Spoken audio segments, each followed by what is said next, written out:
Welcome to Tomorrow Unveiled, the show dedicated to charting the technological future using the most rigorous, corroborated research available.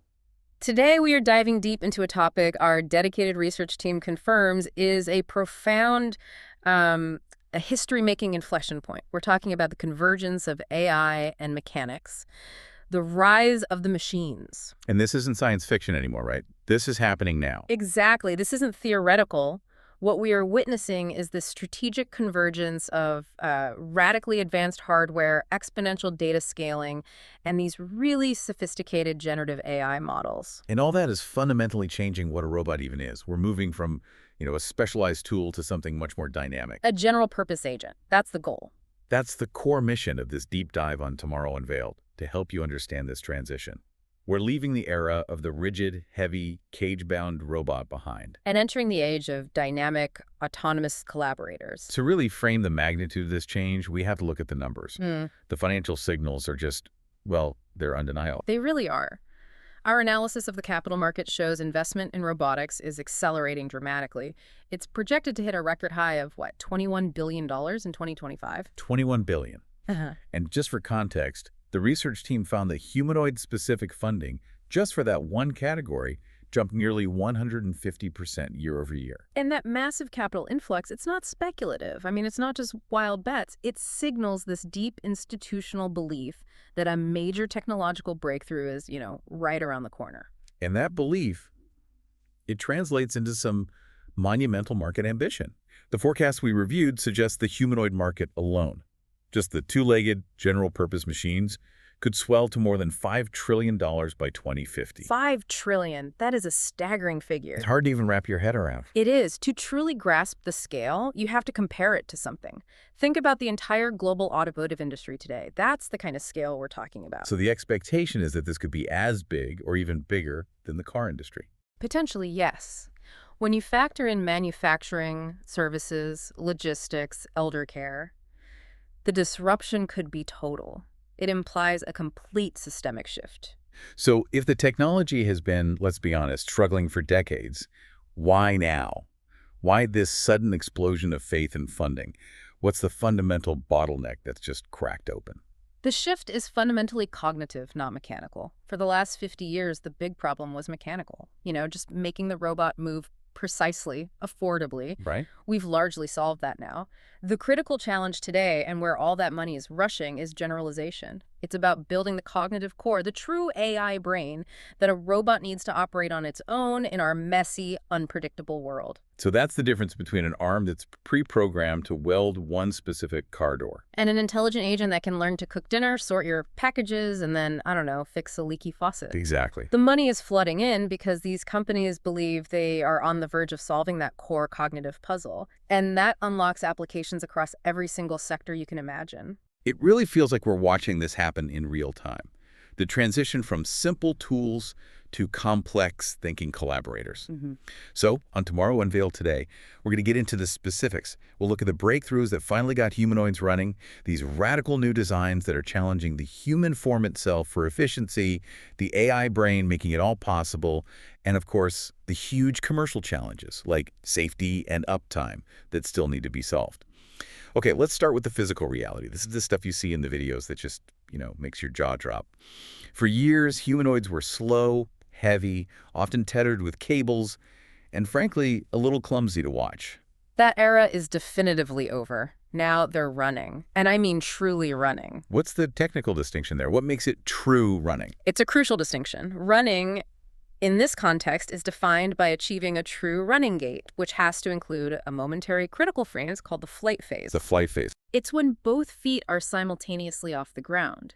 For that split second, the robot is purely dealing with momentum and gravity. It's airborne. Which seemed almost impossible just a couple of years ago. The computation required to manage that kind of dynamic balance was just too much. And now it's a milestone we've definitively hit. Look at the progress.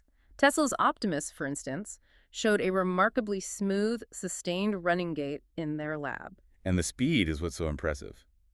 Based on analysis, we're talking about an estimated speed of about 3.8 meters per second. Right, which probably doesn't mean much to most people. So to make that relatable for you, that's just over 8.5 miles per hour. That's faster than the average person's jogging pace. Exactly. It's a serious speed. That makes a humanoid viable for a high-tempo logistics floor, or maybe even some delivery scenarios. And it's not just one company. The competition is heating up, which is always a good sign. It's the best sign. Almost immediately after that demo, their rival, Figure AI, quickly released its own footage, teasing its Figure O3 model running at comparable speeds. So this cross-corroboration, it confirms that high-speed bipedal locomotion is now, essentially, a solved problem. The slow, lumbering era is officially over. But the achievement isn't just about speed, as you noted. It's a validation of something much deeper. What's that? To handle that flight phase, the robot has to execute these incredibly advanced control algorithms. It's maintaining dynamic balance while compensating for inertia, momentum. It's constantly recalculating its center of mass. It's predicting forces before they happen. So if it can do that while running, it can handle a messy real-world environment. Precisely. It validates the control systems you need for an unstructured factory floor or an uneven construction site.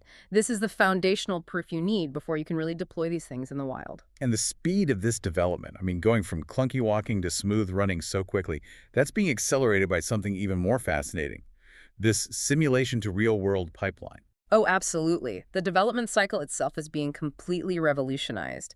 Our research team highlighted a stunning case study with a UK firm, Humanoid, and their HMND-01 alpha model. This is the one that it learned to walk in just 2 days. It achieved stable walking just 48 hours after its final assembly. 48 hours, that's it's an astonishingly short timeline. Usually this takes months, sometimes more than a year of testing and tweaking and lots of falling down. It is a complete paradigm shift. The robot itself was built in only 5 months versus the usual 18 months or more, and it was walking instantly because the vast majority of its learning happened in a virtual world. So what's the secret sauce there? How intense are we talking about in terms of that simulation training? The team used these high-fidelity simulators, things like NVIDIA's Isaac Sim, to just compress an enormous amount of experience into a tiny window. They trained the robot using 52.5 million seconds of locomotion data. Wait, hold on. 52.5 million seconds. Just 2 days. Let's just pause on that number. 52.5 million seconds is what, over 600 full days? It's roughly 19 months of real-time experience, condensed into a single 2-day training session. It's all done using AI-driven reinforcement learning, or RL. So for our listeners, that's basically teaching the robot through massive scale trial and error in the simulation, like a video game character learning a level by playing it millions of times. That's a great analogy. It rewards successful behaviors, penalizes failures, and just iterates over and over until it optimizes its control strategy. So that truly bridges the sim-to-real gap. It means the physical robot isn't the bottleneck anymore. The bottleneck is now just how much computing power you have to run the simulations. And that changes everything. Instead of waiting 18 months to see if your latest tweak works, you can test a new model from the simulator every 2 days. It's a computational pace, not a mechanical one. And as development speeds up, the push toward affordability has to follow. I mean, advanced robots only matter if you can actually buy them. That's the final pillar of this physical leap. We're seeing companies really challenge the historically high price points. Our research noted Engine AI, a major Chinese manufacturer, recently unveiled their T800. This is a full-size humanoid, 1.85 meters tall, built for high-precision factory tasks. And the price point is the real headline here. It signals a market inflection. The T800 is starting at a price of $25,000. $25,000. I mean, that's transformative. Historically, a complex industrial robot arm alone could cost $100,000 or more, not even including integration. Exactly. So a $25,000 humanoid, which is designed for generalization, that signals a massive push toward cost-effective, high-performance designs. You combine that affordability with the rapid simulation-based development, and you have the ingredients for large-scale commercialization. We're moving past the boutique, $300,000 demo unit and towards something a factory can actually justify buying in fleets of hundreds. It's a whole new ballgame. The moment humanoids became affordable and fast, it seems like the industry split. This next section explores a fascinating schism, this design divide. On one side, you have what we call the anthropomorphic thesis. Right. The idea that robots must look and act like humans to be general purpose. Because, they're being deployed into environments, factories, homes, streets that were built for the human body. That one-to-one, two arms, two legs model has been the industry standard for a long time. It has, but the data shows this radical counter-narrative emerging, especially from industrial giants. And the idea is that for immediate high-volume tasks, function has to simply trump form. The perfect, almost provocative example our research team highlighted is Medea's MiROU. They've dubbed it the super humanoid. And it deliberately breaks the human form for maximum efficiency right now. It's a striking machine. It keeps a human-like head and torso, for vision and interaction, but it replaces the legs with a wheeled-legged chassis. And most notably, the arms. And most notably, it augments human capability by fielding 6 bionic arms. This design is an explicit rejection of human limits. It's engineered for pure workflow maximization. 6 arms. That just changes the entire calculation for assembly tasks. What do those extra arms actually let it do?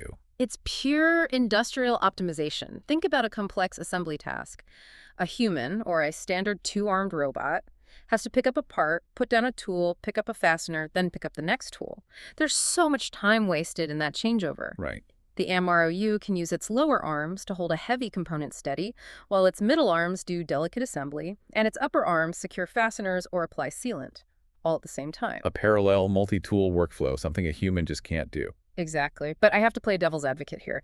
Doesn't using wheels immediately restrict its general purpose usefulness? A wheeled robot can't climb stairs or navigate a messy construction site. You're absolutely right, and that's the strategic trade-off.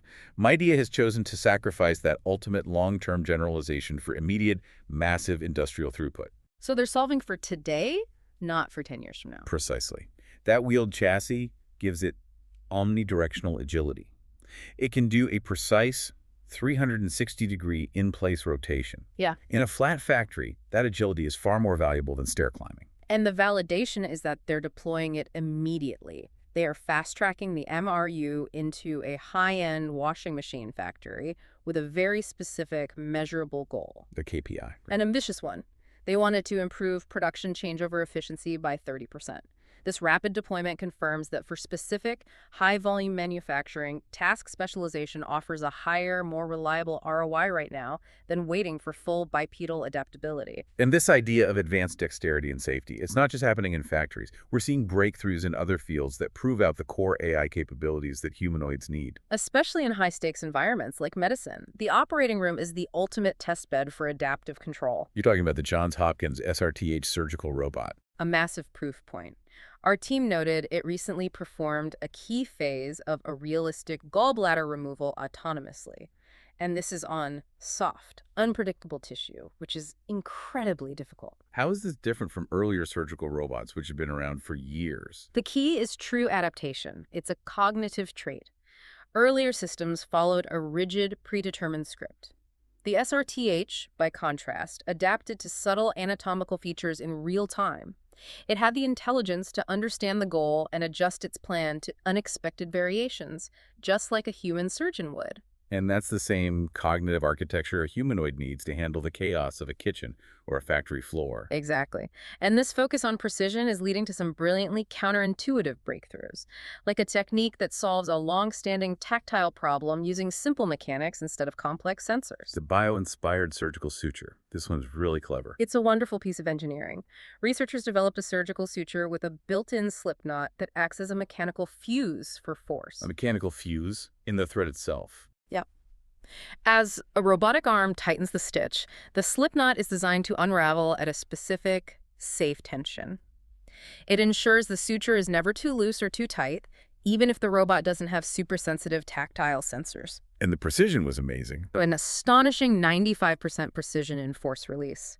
The result is that novice surgeons using robots with this feature could tie knots with the same consistency as seasoned experts. So the lesson for humanoids is clear. Don't always try to solve everything with software. Sometimes the best solution is built right into the tool itself. Exactly. We love hearing your thoughts on these amazing innovations on Tomorrow Unveiled. Whether you're on YouTube or your favorite podcast app, leave a comment and let us know what you think about this design divide, the generalist versus the specialized, 6-armed industrial behemoth. Which do you think wins in the short term? So we've established the hardware is fast, it's running, and the form is diversifying. But as we said at the top, the heart of this revolution is the software, the cognitive core. This is where the true competitive battle is being fought. And it starts with a recognition that no single computer can do it all right now, which leads to this dual system architecture. You're talking about the vision language action, or VLA hybrid architecture. Right, and it's driven by computational necessity. For complex reasoning, you need massive, expensive processing power. For physical interaction, you need ultra-low latency. You can't really do both well on a single battery-powered machine yet. So the industry splits the work. Let's break down the geography of this new robotic brain. On one hand, you have cloud-native processing. This is where the massive LLMs like Gemini 2.5 or GPC-5 run in huge data centers. They handle the heavy lifting, scene understanding. I see a kitchen with a dirty plate. High-level planning, I need to move that plate to the sink. So the cloud is the strategist. The strategist, exactly. And then you have the real-time edge execution. Lightweight, local processors run the action commands directly on the robot. This is what delivers the low latency control loops you need for physical interaction. We're talking 50 hertz or 50 updates per second. Why is that 50 hertz number, that 20 millisecond response time, so critical? Think about human reaction time. It's about 150 to 250 milliseconds. A robot needs to be substantially faster, especially for safety or just maintaining balance. If the control loop is too slow, the robot is always operating on delayed information. It can't catch itself if it slips or apply nuanced force without crushing something. But this hybrid approach has its own problems, right? This reliance on the cloud. Oh, major operational liabilities. You have persistent, unavoidable latency. Over 100 milliseconds is common. In robotics, that's an eternity. And then there are the substantial continuous data fees. Operating a fleet of thousands of robots that are constantly pinging the cloud gets very expensive very fast. Which brings us to what many experts think is the single most important cognitive breakthrough of the year, solving what's called functional correspondence. This is truly fundamental. For robots to be truly general purpose, to operate in any human environment without constant retraining, they have to solve this. So break that down for us. What is functional correspondence? It's the cognitive leap that allows you to understand the purpose of an object's parts, not just what it looks like. For instance, a mug has a handle for grasping, a suitcase has one for carrying, a cabinet has one for pulling. They all look wildly different, but they have the same function. And a robot needs to recognize that utility, not just the shape of one specific mug handle it's seen before. Exactly. Our research team detailed a breakthrough model from Stanford that addresses this. It moves beyond simple object recognition. It discerns the real-world purpose. So it can look at a metal tea kettle and a glass beaker, recognize the spout on both, and understand that a spout is for pouring, even though the objects look totally different. So this is the essential layer that connects the LLM's high-level thought, like I need to pour water, to the robot's actual physical action. Precisely. It allows the robot to analogize and transfer skills. If it learns to use a small garden trowel, it can instantly understand that a big shovel serves the same scooping function and apply the same skill. Without this, you'd have to retrain the robot for every single tool. It's just not scalable. That model solves the generalization problem on the planning side. But the latency and network dependency issues remain, which leads to this movement toward full on-device autonomy, like what Figure AI is doing. Right. Figure's approach with their Helix model is in sharp contrast to the hybrid cloud model. Helix uses a single, unified set of neural network weights to learn everything, walking, picking things up, using appliances. And the big commercial advantage is no cloud. No cloud. It runs entirely on embedded, low-power GPUs right on the robot. This makes it commercially ready without continuous network dependency. It solves the latency and data fee problem right out of the gate. It's a critical step toward true independence. Ultimately, all of these models, whether they're in the cloud or on the edge, they all rely on one thing: data. And our research team confirmed the competitive race is now entirely defined by data acquisition. It's a new gold rush. The acceleration is staggering. To build these robotic foundation models, companies need vast, high-quality, real-world manipulation data sets. We're seeing labs spin up data collection efforts where they are gathering over 10,000 new hours of real-world manipulation data per week. 10,000 hours a week. That's an enormous amount of physical interaction data. It's an insane amount. And it underscores that data has become the chief competitive differentiator. The organization that can collect, clean, and use this massive data moat first will likely dominate the entire field. So we've seen the demos, we've looked at the AI core, but the transition from a cool video to actual sustained commercial deployment, that's the chasm that has to be crossed. This section is all about that commercial reality. And the first step is volume. The data confirms manufacturing is scaling rapidly. The research team highlighted Agibot's recent announcement, the rollout of its 5,000th mass-produced humanoid robot. That's more than a marketing stunt. That's a real milestone. It validates the supply chain, the quality control. It means they're ready for enterprise customers. And we are seeing those serious, large-scale industrial deliveries. UBTech's Walker S2, for example, completed a large-scale delivery of hundreds of units to major customers. We're talking BYD, Geely Auto, FAW, Volkswagen. Big names in the auto industry. And major logistics firms. Crucially, their order book confirms this. They've secured over 800 million yuan, or about $112 million USD, in orders for 2025 alone. That proves enterprises are making significant capital commitments. They're betting big. And for those customers, reliability is everything. It's all about uptime.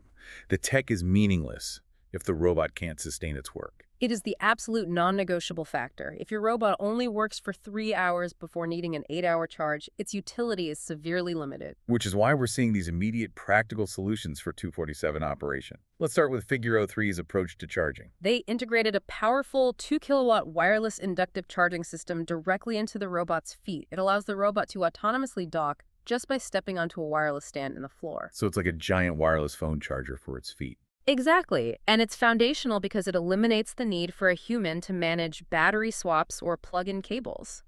It's a key enabler for continuous 24/7 autonomous operation. That's a great solution, but UBTech is taking a different route with their Walker S2. Yes, the Walker S2 uses self-replacing battery capability. The robot can autonomously walk to a station, remove its own depleted power pack, grab a fully charged one, and swap it out. All by itself. In just a few minutes, right? Within minutes, no human intervention. It's essential for logistics centers that run around the clock. And beyond the hardware, there's a vital software requirement for uptime, predictive maintenance. For a complex humanoid with dozens of joints and motors, AI-driven predictive maintenance, or PDM, is mandatory at commercial scale. These systems continuously monitor granular data power draw, vibration, temperature at every joint. So it's like the check engine light coming on before the engine actually breaks down. That's a perfect analogy. The system can notice a tiny, gradual spike in power draw in a shoulder joint. It knows that means a bearing is starting to fail, so it flags the component for replacement during a planned downtime, rather than having the robot fail unexpectedly mid-shift. This all ties into what the research team calls the 4 bridges to commercial scale: sustained uptime, dexterity, cost reduction, and robust safety. And safety is where we find this persistent, interesting paradox. We absolutely do. On one hand, the whole industry is pushing for fenceless operation, where robots work safely alongside humans. Yet, at the same time, the market for old-school physical robot safety fences is still robust. It's projected to grow to $2.15 billion. So we want to tear the fences down, but we're also buying more of them. What's going on there? It reveals this persistent regulatory and trust gap. The AI for collision avoidance is advancing rapidly, but the technical assurances and legal frameworks needed to fully displace a physical barrier. They aren't mature enough yet. That physical fence provides an undeniable, auditable layer of safety. And as the AI gets smarter and starts learning on the job, a new governance challenge emerges that people often overlook: deviation drift. Deviation drift is this insidious problem where a continuously learning AI's behavior slowly changes over time after it's been deployed. It's subtle. The robot doesn't suddenly become unsafe, but its behavior slowly deviates from the original certified model. Give us an analogy for that. Think of a smart thermostat. Over weeks, it learns your preference, but due to some noisy data, it slowly drifts toward a setting that's just a little too warm. In a robot, that drift could mean a change in the force it uses to pick something up, or a slight shortening of the safety zone around a human. It's an unintended, undesirable, and potentially costly outcome. So what governance mechanisms does the industry need to manage this, to secure public trust? The research emphasizes transparency and accountability. You need rigorous version control for the AI models, detailed audit trails to track every decision the robot makes, and interpretability layers, tools that help us understand why an AI did something, not just that it did it. Without that, continuous learning just can't scale commercially. If you're listening on a podcast service like Apple Podcasts or Spotify, we'd be incredibly grateful if you could leave us a rating and review for Tomorrow Unveiled. It truly helps us reach new listeners and keeps this discussion on the future of autonomous systems going. Stepping back, we can see how advances in specialized robotics are reinforcing this whole humanoid trend. The success of narrow AI systems is building confidence in the bigger generalist goal.